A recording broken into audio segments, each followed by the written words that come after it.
Namaskaram, everybody. Hello. Today, I'd like to talk about how feelings don't care about your facts. So, I will agree and I will say that facts don't care about your feelings. That indeed is true. That's a true statement. In full agreement with Mr. Shapiro there. Facts don't care about your feelings, indeed. However, it is also true that feelings don't care about your facts.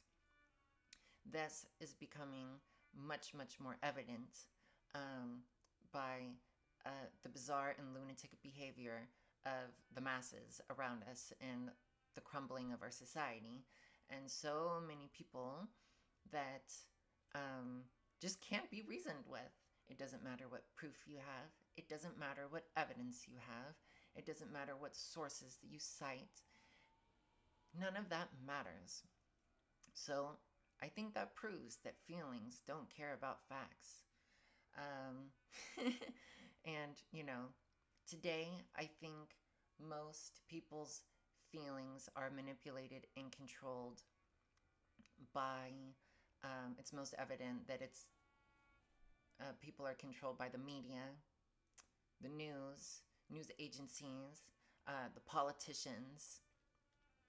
But even if we look throughout history, all throughout time, it would seem, in all societies, to some degree, humans have been controlled and manipulated by external power sources, whether it be religious institutions like the Catholic Church, people are so familiar with that one, or government structures like totalitarian, authoritarian government structures, like the Nazis and Goebbels, and of course the United States and the Soviet Union as well, with all of their mind control programs and development of propaganda, down to a science, down to an art, down to like the most precise sort of art. You can't imagine it. Like it's terrifying. It really is. I was having a conversation with a friend on Facebook, and I was saying how this technique, this art, I guess you could say, of emotional, psychological, and spiritual manipulation of people is really a black art. This isn't something new. Like the media and the news, what they are doing is demonic black witchcraft, honestly.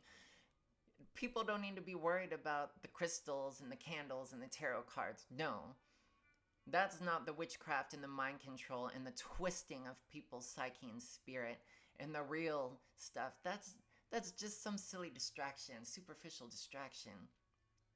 Your news media and your politicians and these big pharmaceutical companies, all of these people that are vying for your energy, they're vying for your money, they're vying for your vote, they're so desirous to just suck you dry like a vampire of your fear, especially your fear. So we need to realize that things like, let me see, how should I put this? If it's just a superficial feeling, feelings and emotions up here, people can sometimes be reasoned with. But if, that belief or that feeling has progressed into conviction, that's going to be much, much harder to uproot the person from that belief or from that deeply held emotion, conviction, that I believe this, or that this is right, or that that is wrong, or that, they're just so tied up in it. It's possible, but it might take a lot of conversations with some very skilled, graceful people to be able to navigate through all of those arguments and those points and those questions and the propaganda, like the propagandized element of that person, So it's not to say that it can't be done, but it's like you probably have to be like one of those like cult deprogrammer people, like, and you have to know what you're doing and be really good at what you're doing.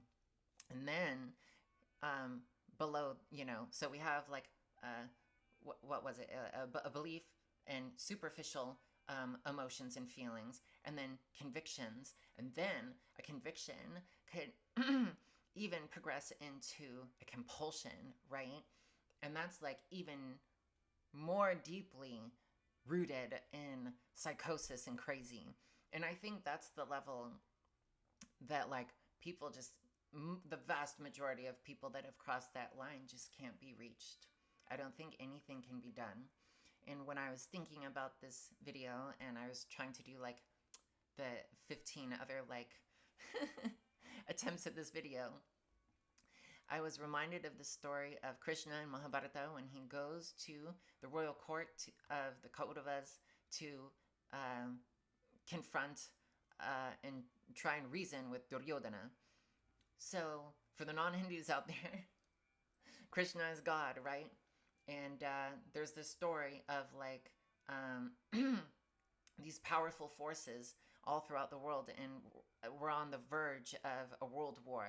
And like, of course, millions, billions of people will be implicated and die and suffer, and it will be so terrible. So Krishna and the Pandavas is this small family of, these of the rightful owners, like rightful rulers of the kingdom, and like they stand in righteousness, they fight for what's right, they stand for dharma, and they have suffered for years and years and years, and have conceded and explored every single option of like what can we do to avoid war, and what can we do to give the Kauravas and Duryodhana and the bad guys, if you will, the opportunity to do what's right, to do what is dharmic, to do what is righteous, to right their wrong. And things have boiled up to the point that we're on the verge of world war. Okay, so Krishna, who is God, decides, okay, before we go to world war, like let me go to the court and see if I can reason with them.